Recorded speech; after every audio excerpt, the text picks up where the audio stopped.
Welcome everyone. Thanks a lot for staying with us. You're watching Plain Speak with me, Shivani Gupta.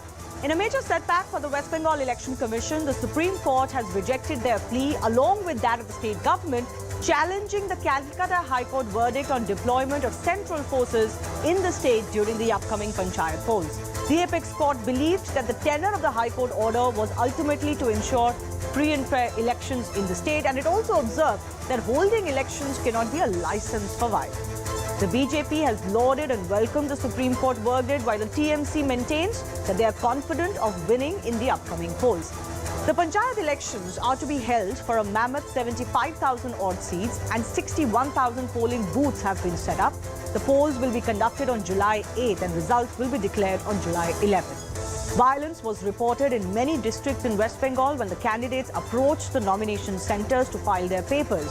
The BJP and the Congress, in fact, both had approached the Calcutta High Court demanding deployment of central forces to maintain law and order. Not surprisingly, they were wary given the culture of violence in the state during elections. So now the Supreme Court has upheld the Calcutta High Court order to deploy central forces. Is this a blow to the West Bengal government because they were opposed to it? Will the central forces be able to put an end to the poll violence?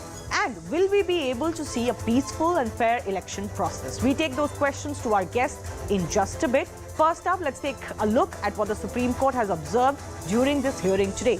So the apex court said that there is nothing wrong in the High Court order on central force deployment in West Bengal.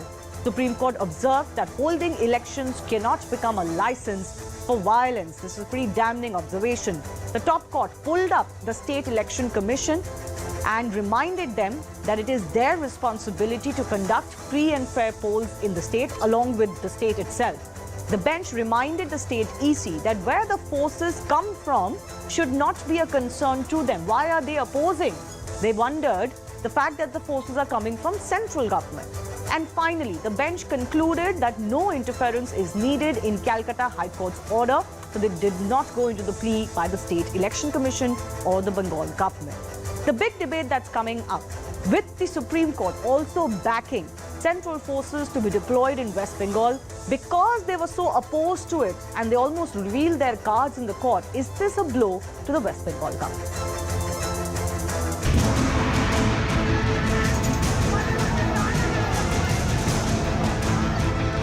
Wanted to contest in Panchayat election from opposition ticket, but right now they can't go back to their home. हम लोग video office में nomination देने के लिए गए थे, लेकिन वहाँ पर बहुत माफिया रस चल रहा है, किसी को घुसने नहीं दिया।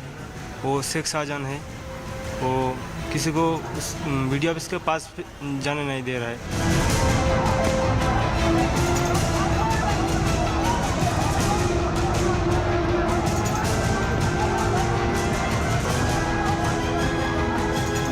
सुप्रीम कोर्ट का ये जो राय आया है, वर्डिक्ट आया है, हम इसकी वेलकम करते हैं, सराहना करते हैं। Trinamool Congress works for the people at large throughout the year under the guidance of Madam Mamata Banerjee. So during the election, Trinamool Congress is very much confident to be bestowed upon by the blessings of the common people during the poll.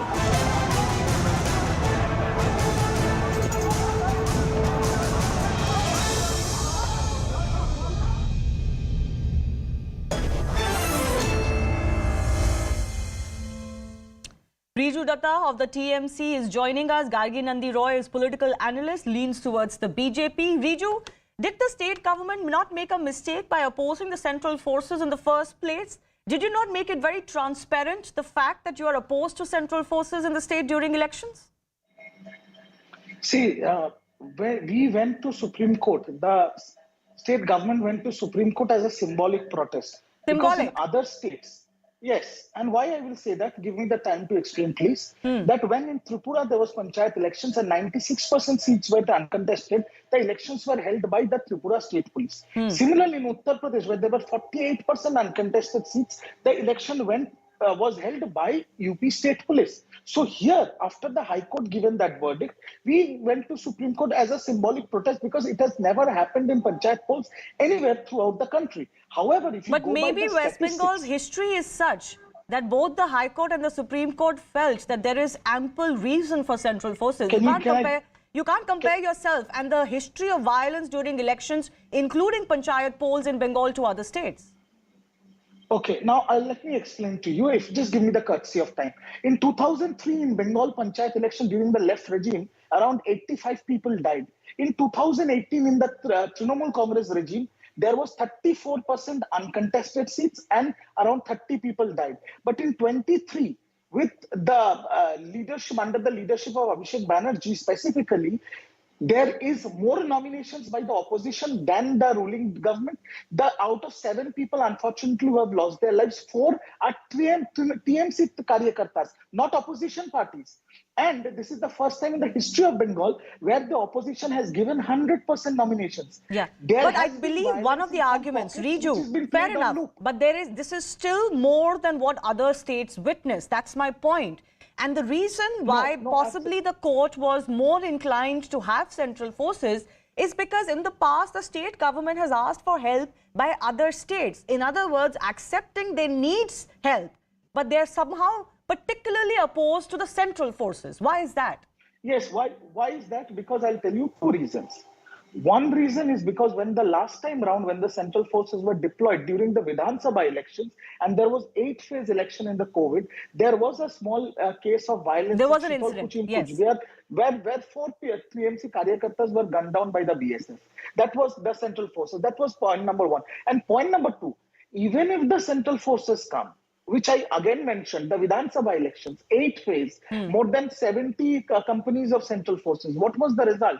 The matter of the fact is, I'm not going to comment on the court of law, but I will say that the political bankrupt oppositions, they cannot win with or without. I'm not getting into who wins. I'm not getting into who wins. Certainly the TMC is in pole position. I don't think anybody is discussing that or discounting that. But let me bring in Gargi Roy as well. Do you see this as a big victory for the opposition in the state? Because in this case, as has happened in the past, all kinds of oppositions have been opposed to the violence that is perpetrated, allegedly, particularly on them and their candidates during elections. Right. For now, it is one step like it is that, yes, you can expect on the day of the election, people can come out and vote. But it does not assure that there will be no violence at all. And I find it very pathetic on Riju's part to make a comparative study of violence and death. I think this is uncalled for. Okay, how many people died then? How many people are dying now? There should not be any violence. And let's not forget that, yes, Bengal has a history of political violence. And the reason is very clear.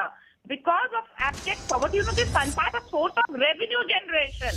So people are desperate to get that revenue and that money goes to the top. And that is why the violence happens. Whoever has died, it is sad, even it is TMC, BJP, Congress. But the Chief Minister, also the Home Minister and the police forces under her. So the police has miserably failed, and we have seen that violence is happening both from Hull, and the police is standing at a distance and eating and feigning ignorance.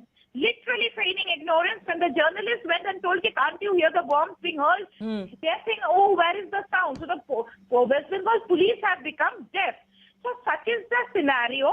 But the thing is, have we forgotten the violence, the post-poll violence in 2021? No, the ghost of post-poll violence still haunts us. Yeah, absolutely. I think it is not just about the comparison, as Riju, you were making between panchayat elections between under the left or the earlier TMC governments. It's also about what we witnessed just 2 years ago. And in that case, the government could have argued that, this was a transfer of power period where no one was, directly in control. But this is not so. You had the time to prepare for this, and yet the news that the state is garnering is again over violence. Had you been able to control that violence, maybe there would have been no need for those central forces. Violence is completely under control. For certain areas, yes. If certain areas there was violence in a state where there are 70,000 contesting seats. But that's not the defense, Riju. 2-3 seats. Can I No, but that's not a defense. There are bigger, more populated states than West Bengal. One second. Let me finish, please. Yeah. Out of 70,000 seats, if there are violence in 2-3 seats, I'm not saying that we welcome violence, we condemn violence.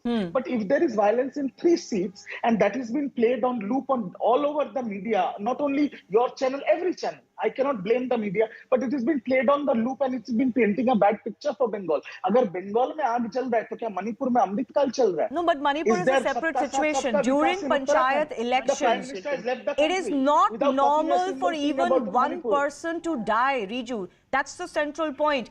Nobody, I think, has anything to gain by painting West Bengal in a bad way. But this is a history, and today you are in power for the third time. You would be held responsible for violence breaking out.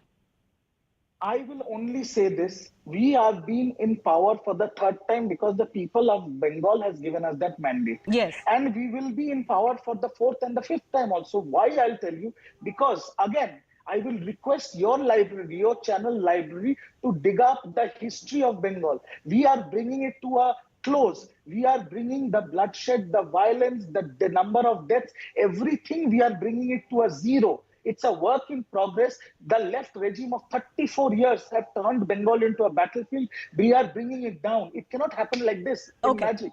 But if you compare the numbers, you will see Bengal is in a much better situation. Yeah, I give you that much, but it is still not what it should be in 2023 in comparison to what other states go through. And there is no defense just because the numbers have come down. They've come down for many, many reasons, and not just because of a different party being in power. We just live in a different era where, you know, you will have, as you are saying, even stray instances of violence being reported more aggressively than they used to in the past. Yes, Gargi, you wanted to come in. I have final minutes left.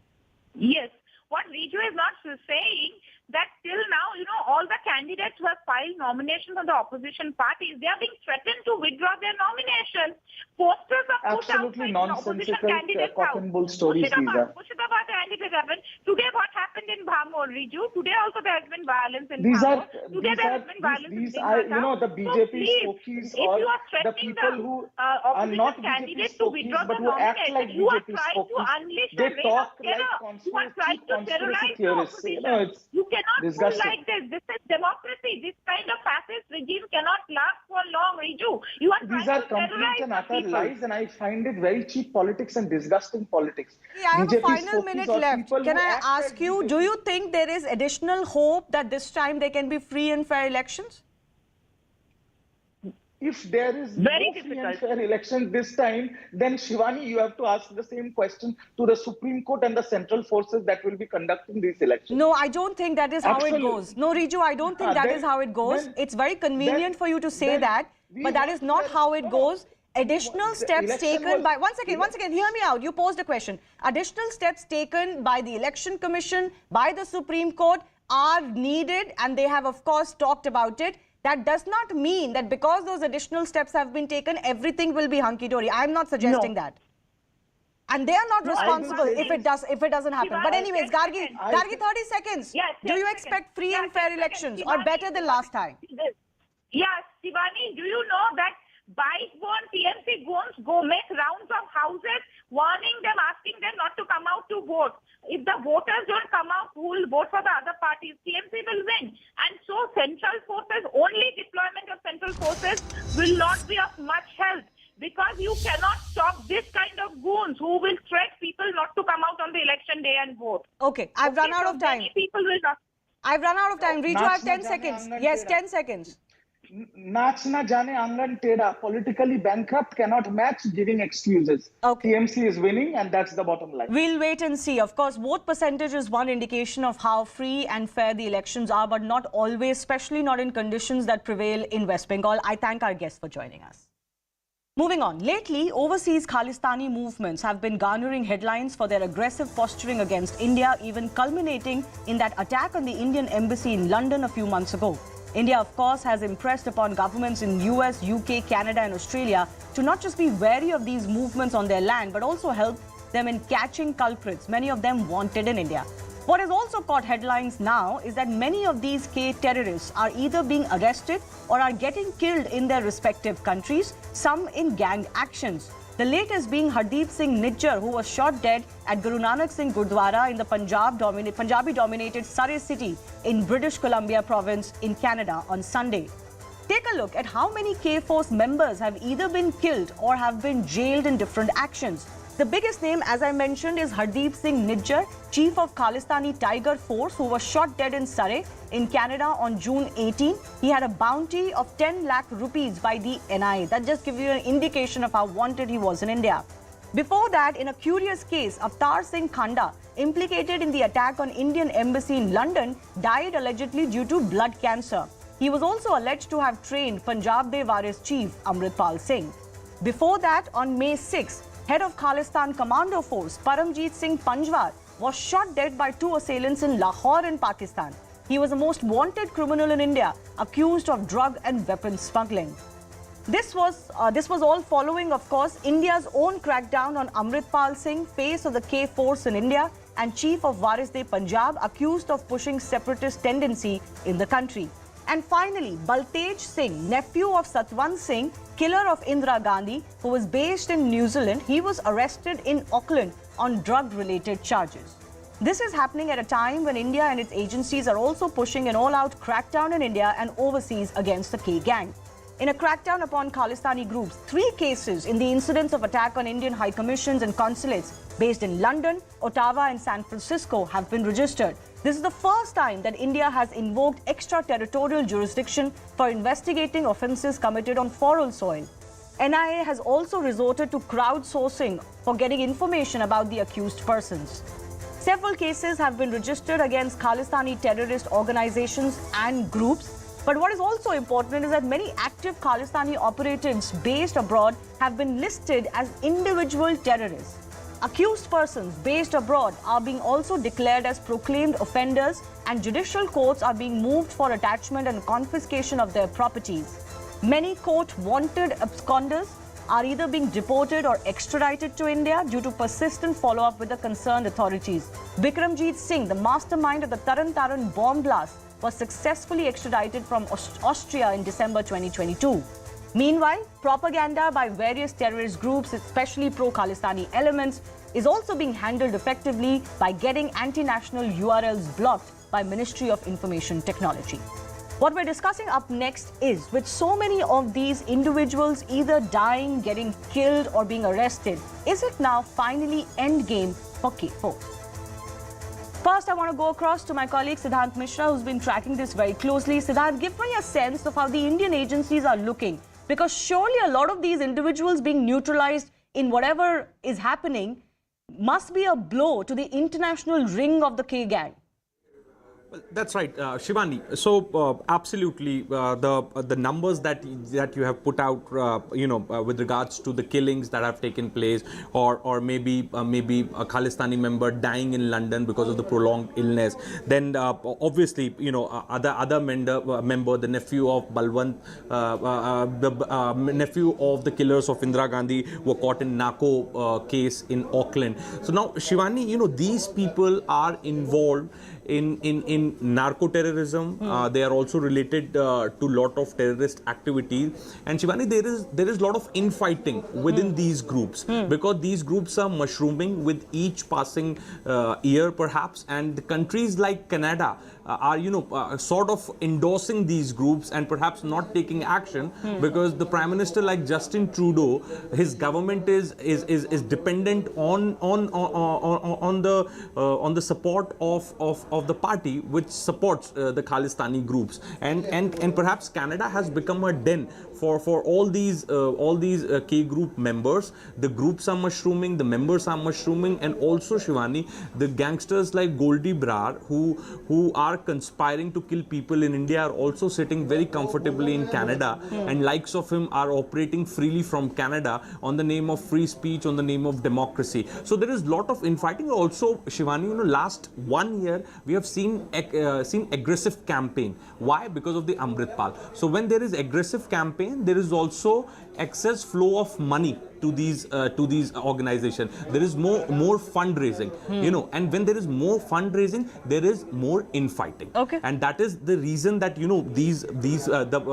people like Nijjar are getting killed, because of their own animosities, their own rivalry within their own people. And why we have seen that on that particular day when we ran that story, that how Hindustan Murdabad Nara slogans were raised at the crime scene, because you know, when you speak against Hindustan, you get legitimized. You know, your entire movement get legitimized. So you know, when they say Hindustan Murdabad, so they get more money, they get more funding. But clearly something is not right as far as these, you know, groups are concerned.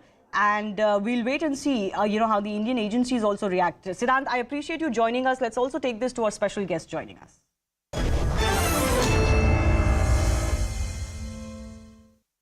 Terry Milewski is author, Blood for Blood, 50 Years of the Global Khalistan Project, based in Canada, watches this movement very closely. Terry, I want to understand from you first up, how do you look at the killing of Nijjar in Canada? Well, there is a storm of frantic tweets from what you might call Khalistani Twitter to the effect that this is obviously case closed. This is Indian government hit. It's an extrajudicial killing. The government of Narendra Modi is out with secret gunmen picking off Khalistani leaders overseas.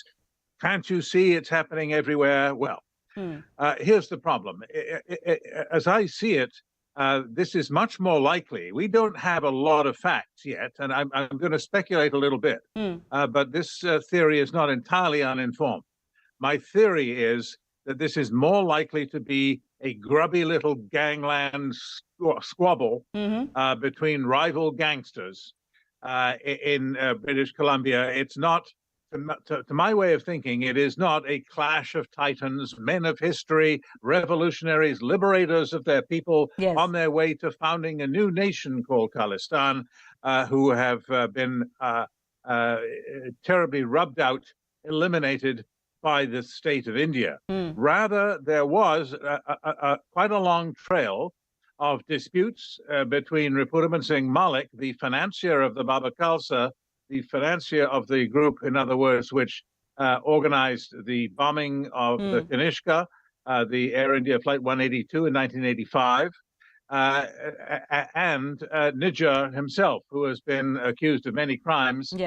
But I remind your audience that so far, Canada has not seen an extradition request, certainly not to my knowledge, from India, which suggests to me that you know, there's a lot of talk about all the terrible things Nijjar was guilty of, but we haven't seen them actually try to extradite him, because I suppose they would have done that if they had absolutely concrete evidence that would persuade the Canadian courts, yep, they've got good evidence, let this guy be shipped back to India for trial. I understand that, but that brings me to my next question. It was never going to be easy to try these individuals because they operate outside of Indian jurisdiction.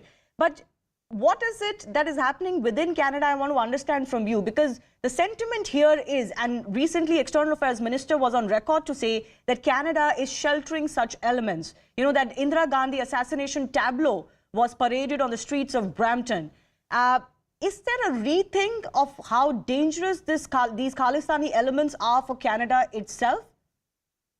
Well, I think in the wake of the objections of the Indian Foreign Minister and many others in India and elsewhere around the world, that Canada is starting to get the idea, very late, I will agree with you, that maybe they should pay closer attention. I mean, this tableau that you described on a parade float in Brampton, Martyrs' Day, this surprised a lot of people because they've been bold. They've been getting a little bolder. Now they're really getting bold. And to celebrate the assassination of a democratically elected prime minister in the streets of a major Canadian city, that goes beyond what has happened before. And there's been considerable blowback. But I just want to emphasize that it's good to talk about these things. It's good to make the Trudeau government in Canada more aware, if they aren't aware enough already, of the dangers of letting these people get away with this kind of stuff. But there is also a backdrop, as I say, of grubby little local squabbles between gangsters. There was a serious dispute over the last few years between Malik, before he was murdered last year in July, the middle of July, over the printing of the Sikh holy book, the Guru Granth Sahib, and that it was a very arcane dispute. I won't bore you with the details, but fundamentally, without the permission of the Sikh religious authorities in Amritsar, the SGBC. Right. You're not supposed to be printing the book. Only they can license it. So they've got control of the money, right? The profits from printing that book. And Malik went ahead and did it on his own anyway. There was hell to pay. And there was a dispute with Nijjar at the Guru Nanak temple and Malik. And they were at daggers drawn at one point. And Malik is said to have declared at one point before he was killed that Nijjar was a threat to his life. So Nijjar naturally became one of the suspects. Nothing came of it. One of the suspects in the hit on Malik. And so immediately when Nijjar was killed, the suspicion shifted. Well, maybe it's somebody from Malik's camp who is guilty of this. Yeah. And that, I must say, is now the principal theory ahead of the theory that Indian agencies are behind it. Militants, I understand. the militants in Canada are running riot. Yeah, I understand. I have only about 30-40 seconds left, Terry. I want to understand from you, globally speaking, what do you make of the Khalistani movement as it stands today? Is it losing steam? Because I just read out a couple of minutes before you joined about how India is also stepping up its crackdown globally on them. But even if you leave that aside, do you think the movement is going to lose steam, if not immediately, then soon? Yes, I do. I think you're short of time. I'll put this quickly. The Khalistan movement is running out of time.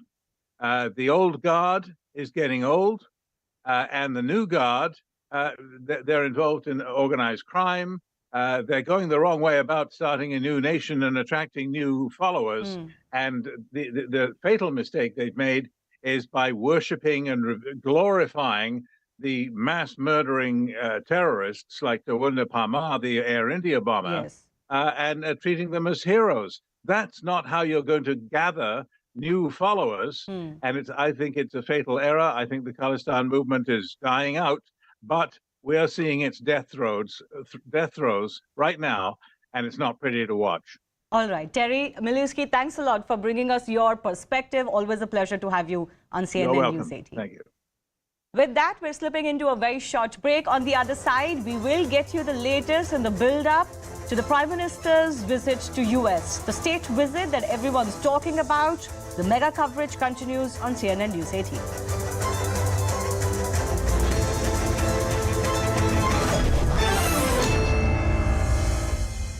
He has written this letter with the permission of Uddhav ji, then I'm afraid the entire Uddhav Sena also needs psychiatric help. This is first of all, this is an internal matter of the country. To make it a public spectre for the world shows the immaturity of Uddhav Sena, shows that they are ill-equipped, they are incapable of, conducting themselves in the Indian democracy.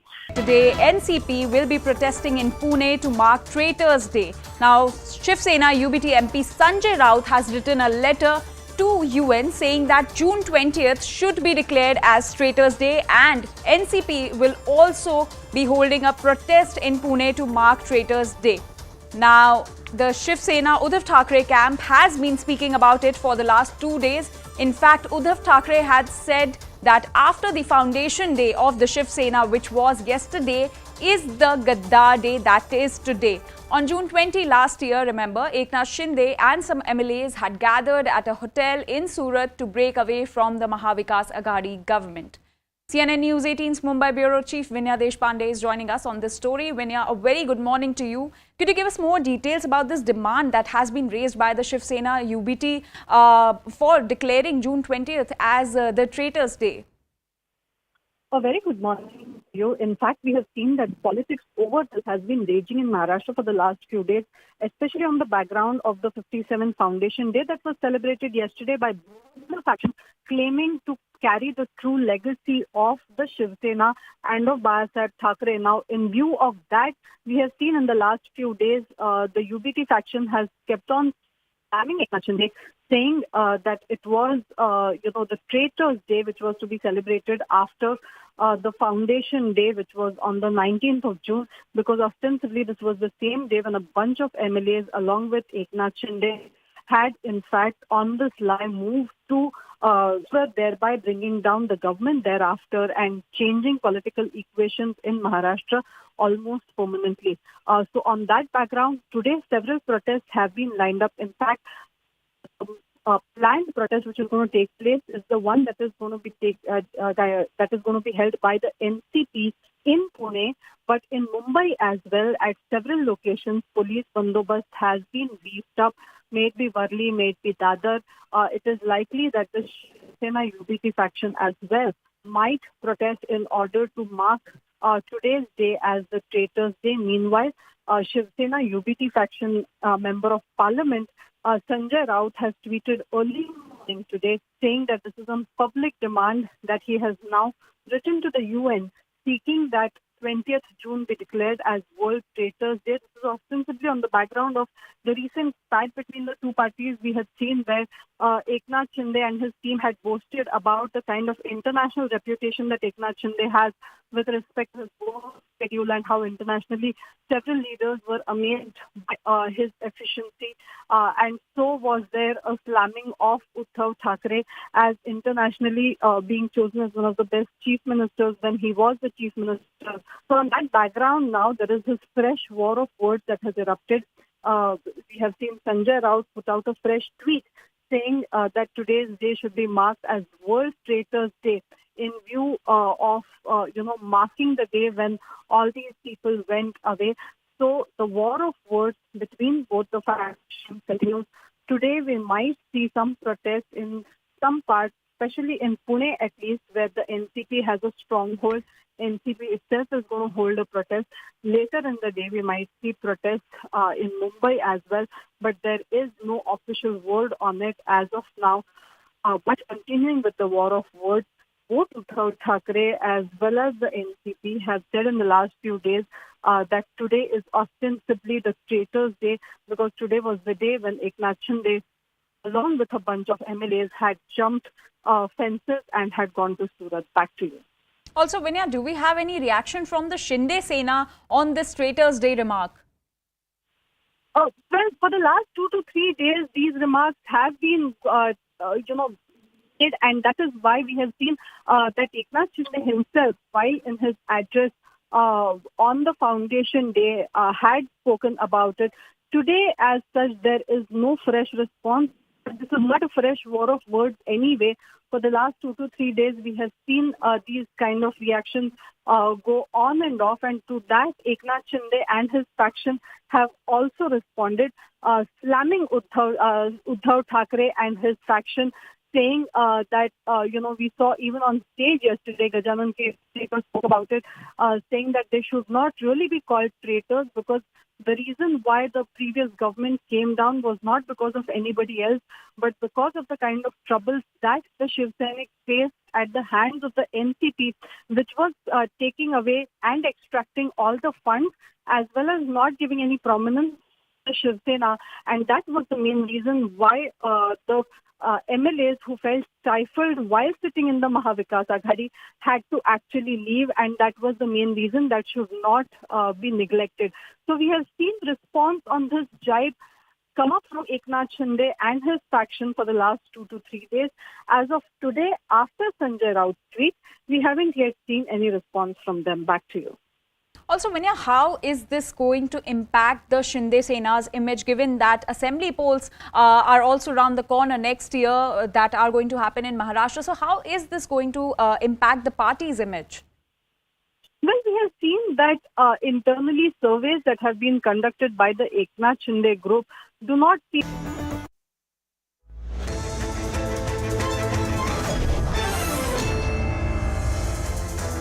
Welcome back. Prime Minister Narendra Modi has left for his 5-day visit to the US. This is the Prime Minister's first state visit to the US, and he's expected to land at the Andrews Air Force Base in Washington at 10:30 p.m. later tonight. Prime Minister Modi is scheduled to meet top CEOs and noted American citizens before leading the celebration marking International Yoga Day at the UN headquarters on Wednesday. Later, he will head to Washington, D.C., where the U.S. President Joe Biden and First Lady Jill Biden will host a private dinner for the Indian PM. Before boarding the Air India One for his landmark trip, Prime Minister Narendra Modi answered questions on several subjects of national and geopolitical significance in an interview with the Wall Street Journal. Here are some key quotes from that interview. Speaking on India-US relations, the Prime Minister said that the ties between New Delhi and Washington are stronger and deeper than ever. On the topic of permanent seat in the United Nations, Prime Minister reiterated that India needs a much deeper, higher and wider profile and role, and we see this process as India is gaining its rightful position in the world. While speaking on India-China tensions, Prime Minister asserted that he believes in respecting sovereignty and territorial integrity, and for normal ties with China, peace and tranquility on the LAC is very essential. Prime Minister also claimed that the dispute with China shall be resolved with diplomacy and dialogue and not by war. Speaking of war, on the topic of the ongoing Ukraine-Russia fight, Prime Minister Modi said that India is not neutral but has taken a side for peace. The bigger picture that we're talking about today, as the Prime Minister is set to land in the US, are these truly a new era for Indo-US ties? Let's take that with our special guest joining.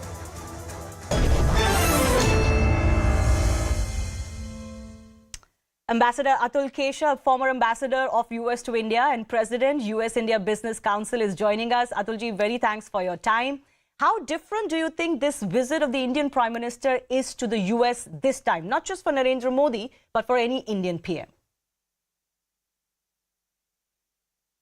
Shivani, I think that this is a strategic, economic, and technological shadi between the two greatest democracies on earth. Right. And so I think that it really sets a very firm and strong and optimistic trajectory for the future of relations between the American and Indian people.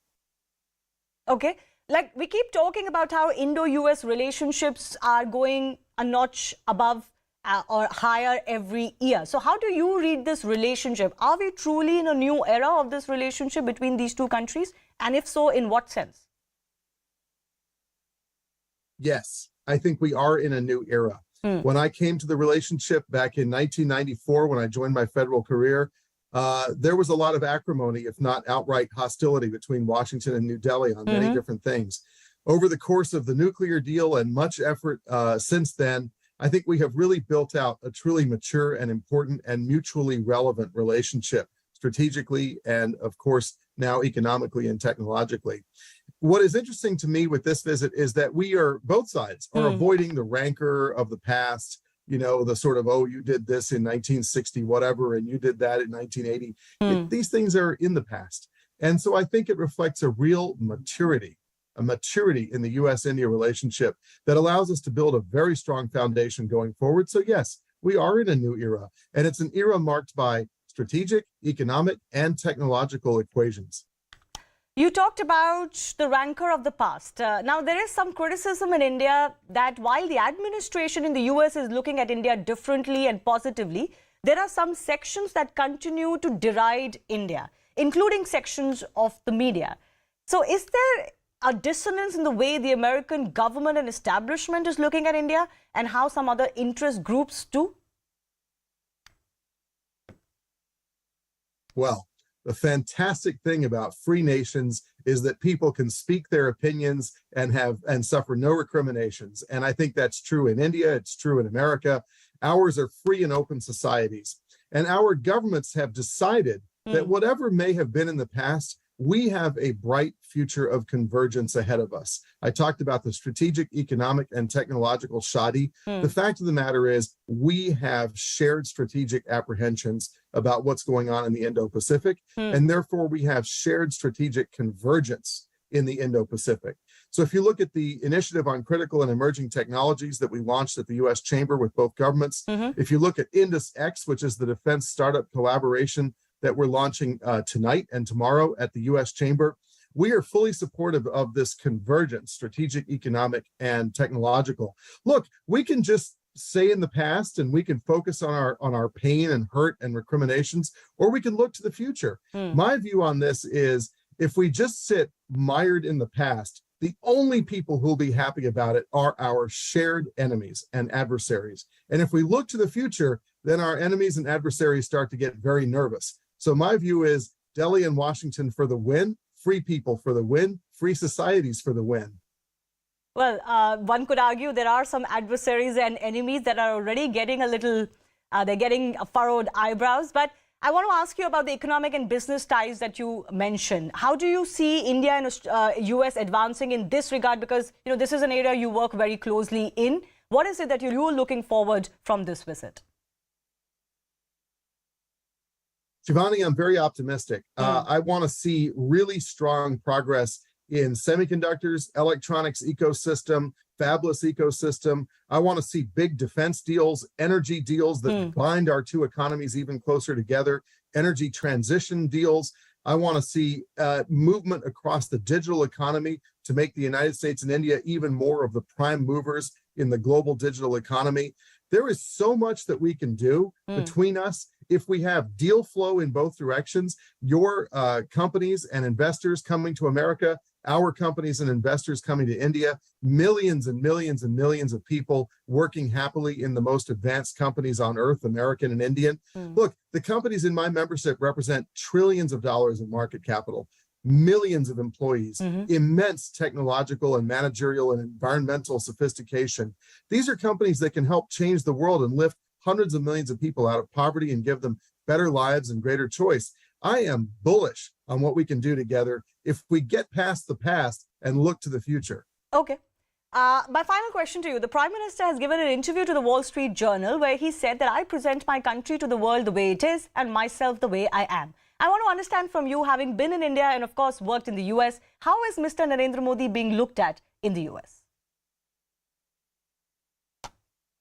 I think people all around my country have noticed how dynamic India is of late. The amount of change in just the last 10 years is unbelievable in terms of infrastructure and capability and GDP and per capita income and quality of lives and the choices Indian people have. I think Americans, by and large, genuinely respect and admire India. You know, think about when I was a little boy and moved back home to the United States when I was 12 years old.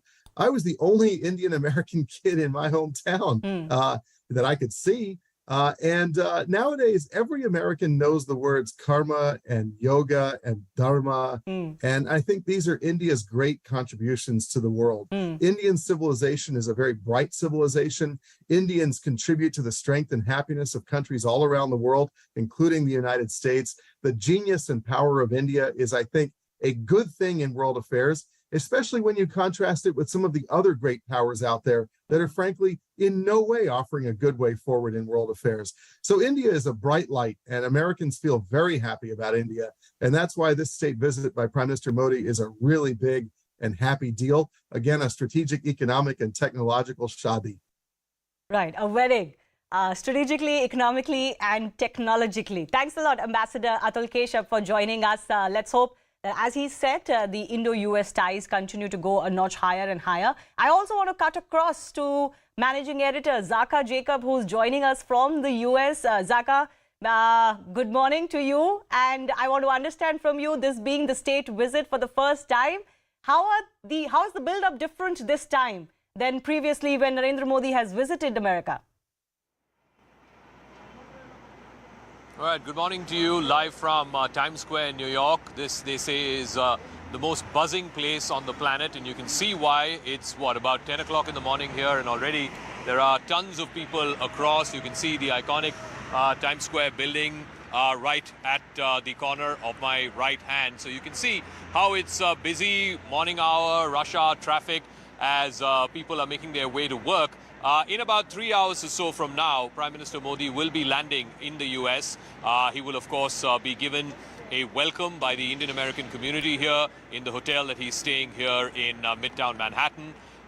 Through the afternoon and evening hours today, he will be meeting with an eclectic group of people. Elon Musk of Tesla and Twitter will be meeting with him. There'll be other CEOs, Nobel laureates who will be meeting him as well. And of course, folks from the world of cinema and art and culture. So a whole host of meetings that he's got lined up today in New York from 4 o'clock in the afternoon till about 7:38 in the evening.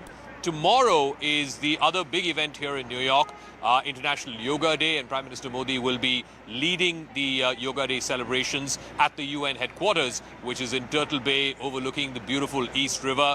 He'll be joined by the current rotating president of the UNGA and also the Secretary General of the United Nations. We're given to understand in that ceremony that will happen at the North Lawns of the UN headquarters, there'll be over 100 people who will take part in the yoga ceremony along with Prime Minister Modi. After which he heads off to Washington again tomorrow in the second half of the day. He has a series of meetings with CEOs, with thought leaders, people from the think tank community. And, you know, DC and the Beltway in particular are heavy on the think tank side. So he'll be meeting with an eclectic group of people over the 4 or 5 hours that he'll be there in the second half tomorrow. And then there is a private dinner that the Bidens are hosting for him tomorrow night. That's Wednesday night. And then Thursday is the big day, the state dinner, the ceremonial welcome. And you ask me, why is this visit different from the others? Prime Minister Modi's been here 6 times since he became Prime Minister, either for standalone bilateral visits or as part of multilateral visits when he's visited the United Nations or visited for the Quad summit and so on. But this is the first ever state visit, and the state visit is the highest form of diplomatic sort of privilege that the US administration rolls out for any visiting head of state or head of government. So this is the highest form of diplomatic privilege that's been rolled out. It's literally rolling out the red carpet. There'll be a 21-gun salute. There will be a 15-course meal at the state banquet. And we're given to understand that there will be a record number of invitees for the state banquet. The record so far is held by Emmanuel Macron, the French president, when he was here a few years ago. And I believe that number, the number of invitees at that time, was about 300 to 350. Top Indian government officials believe that this time around it could be closer to 500, which means it would be the biggest state banquet that any US administration has hosted for a visiting head of government. So clearly it's full of symbolism as well as substance. You were speaking to Ambassador Kashap a moment ago, and he was talking about the defense deals. We're expecting some big ticket defense deals, the GE jet engine deal, for example. And it's not a transactional sort of business deal. In fact, Indian officials are going to great lengths to stress on the fact that on the 414 jet engine deal, about 80% of value of technology is being transferred. The technical know-how is being transferred from GE to HAL. And of course, this will be a big leg up for the indigenous Mk2 Tejas, the light combat aircraft. So all of this is there on the setup for the next 3 days, as Prime Minister Modi has a packed schedule, first here in New York City and then of course in Washington DC. Very quickly, can I ask you, Zaka, do you feel that any issues, some of the thorny stuff between India and US, particularly related to, let's say, India's quote-unquote stand on Russia, Ukraine, do you feel all of that has flown under the bridge and is a thing of the past, and there is no acrimony or rancor anymore? I think, you know, the long-term view that's being taken by not just this US administration, and this is cutting across party lines, even when there were Republican presidents. I think the long-term bipartisan view that's been taken is India is a long-term bet. And I think the real change happened back in the late 90s, right after the Pokhran tests, and then the Clinton administration sort of isolated India. There were sanctions and so on. The real change in tone and tenor actually started with the Jaswant Singh Talbot talks. That was in 1998. Eventually, of course, the nuclear deal, and Ambassador Kashap was one of the principal negotiators in that from the US side at that time. The Indo-US nuclear deal was another seminal moment. And this visit too will be seminal in more ways than one. I think the defense deal, the critical emerging technologies deal that we're going to see on semiconductors, I think there's a growing realization, particularly after the COVID era and after what we're seeing, this heightened rhetoric between China and Taiwan, that the world needs to de-risk from China. And that is a phrase that US officials continually maintain. And if you need to de-risk from China, then where do you go to? Who do you look at? And if you look at, you know, the map of India, the map of the Asia Pacific, the only other large country which has scale and capabilities and can potentially be a long-term bet is India, which is why if you look at what the Prime Minister told the Wall Street Journal in that interview you were referring to a moment ago, he's very clear that India needs to have near-abouts double-digit growth, if not 7 to 8% growth over the next 10, 20, 30 years. The economic transformation of India has to happen over the next few decades. And in that transformation, whether it is for economic transformation or even for strategic transformation, the United States has to bet on India. And I think that's the bet that successive US administrations have made. And that is the bet that we will see another chapter of it unfold in this visit. And you can watch that entire coverage over the next few days with Zaka Jacob, managing editor, bringing us the latest from New York and Washington, D.C. Zaka, thanks a lot for joining us and setting this up for us. Let's also go across to some of our other guests joining us. Meera Shankar is former Indian ambassador to USA. Nicole Brenner-Schmitz is Democratic strategist, live from Washington, D.C. Nicole, can I come to you first up? The Prime Minister is also set to speak to the US Congress. I asked this question to former US Ambassador to India, Atul Keshav, about how the US is looking at the Prime Minister and at India. So give me your take of how American politicians, establishment and the community at large is looking at India and Mr. Modi particularly.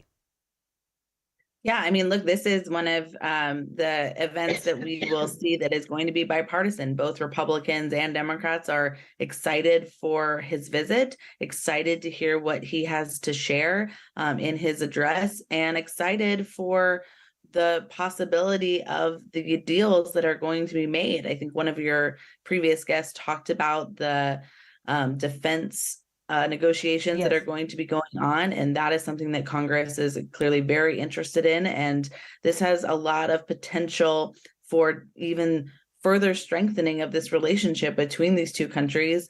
And you know, as we not only work on those negotiations for the defense, but what that means and implications for both of our countries dealing with China and with Russia. Meera ji, I want to come to you. Do you believe that there is an improved appreciation of India's diplomacy and where India stands vis-a-vis all the pushes and pulls post-COVID, post-Russia, Ukraine? India has stood its ground and has actually come out better than most other countries. Do you believe there's an improved appreciation of that India cannot be pushed around anymore? Well, I think there is an acceptance that India has its own imperatives for a good relationship with Russia, and both countries have decided to work around their differences on Ukraine.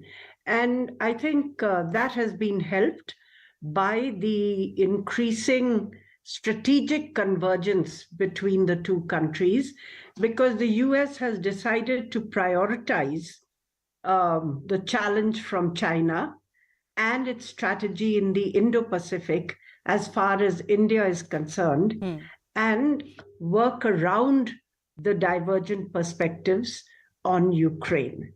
At the same time, I think there has been concern expressed that the US needs to do more to reduce India's defense dependence on Russia. And I think some of that has woven into the decisions which will be taken with regard to the GE deal and the transfer of technology for the F414 engines, which will be produced jointly with HAL in India. Clearly, this marks an inflection point and is a culmination of a process which actually began with the nuclear deal, and thereafter with the liberalization of the export control regulations as they applied to India, the granting of major defense partner status to India, the strategic trade authorization in Category 1 for trade with India in defense and high technology, and the signing of all the defense foundational agreements over the last several years, which India had been hesitating on in the past, on logistics, on communications, compatibility and security, on exchange of geospatial data, on the industrial security annex. So you had a range of building blocks which have been put in place over the years, and they've come together at this inflection point, culminating in this deal, because there were still hesitations in the US about transfer of technology, not about joint production, not about export, because we had bought about $20 billion worth of US equipment in the last decade or so. Right. But about transferring technology to India.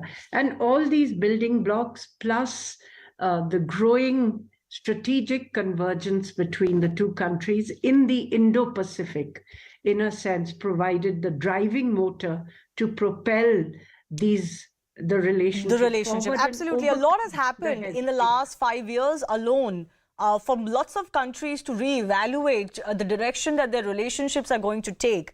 Nicole, I want to come to you once again. One of the things that the Indian Prime Minister, the current Indian Prime Minister, is known for is batting for a greater role for India globally and particularly at the United Nations. Is there an understanding in the US that India is deserving of that role, particularly because it plays a very positive influence, as Ambassador Keshav said, than other major powers in the world today? Yeah, I mean, I think that's a big part of this visit, right? It's a state visit.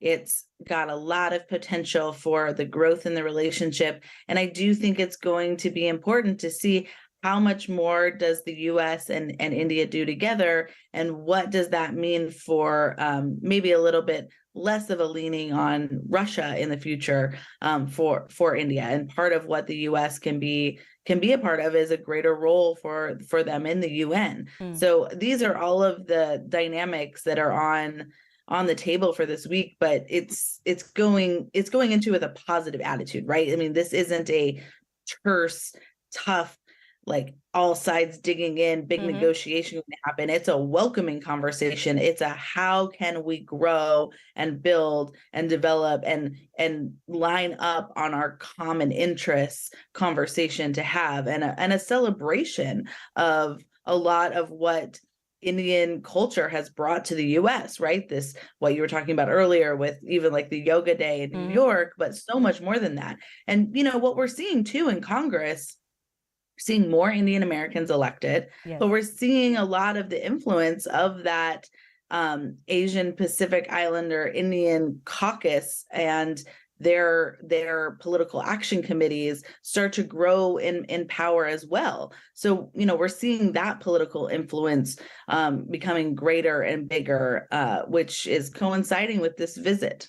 Absolutely. The Indian diaspora, Meeraji, finally, if I come to you for a quick comment, is the largest for any country. It is greater than the Chinese diaspora. It is more prosperous and obviously is doing better on many counts than any other diaspora. And that diaspora is a big strength for Narendra Modi, isn't it? He's going to engage with the diaspora one more time. But I just want to, just focus on that whole Yoga Day celebration bit and the Diaspora Connect. That is also a USP that Narendra Modi has advanced. Very quickly, ma'am. Yes, I think it's not the largest diaspora committee, I think, community, but it's large and it's increasingly visible in US public life, I meant in globally. US academic Sorry, life. let me clarify. I meant globally. There are more Indian, there is more Indian diaspora globally than any other nationality. Yeah, okay. Yeah. The 4 million or so Indian American community is increasingly playing a larger role in the economic life of the United States. Many startups in the technology sector, many innovators. In the academic life of the United States, you see them in certain departments all over the universities in engineering, science, mathematics, management, economics. I think these are the departments which Indian Americans seem to dominate in the political life of the country, because they have become much more active in politics. You see that with Kamala Harris being the vice president under Biden. So this community is increasingly influential, and it's a very important bridge between India and the United States. To your question about the UN, India's role in the UN, the US under President Barack Obama had shifted position and said that they would support India being a permanent member of the United States. But it's an issue on which every member of the P5, other than China, has supported India, but at the same time, they're quite comfortable if no change occurs. So let me put it like this, that politically, they have supported India to be a permanent member of the United States, but they would not actively work for it. Okay. And China's opposition acts like a veto on it at present. We'll have to So wait and that's see how where that we are. advances. I do thank Meera Shankar and Nicole Brunner-Schmitz for joining us. Remember, before this visit, Joe Biden was reportedly telling Prime Minister that, you know, he's besieged by all the requests that people have come to him to meet him during this state visit. And of course, that coverage will continue right here. On the other side is Anand joining you with The Right Stand.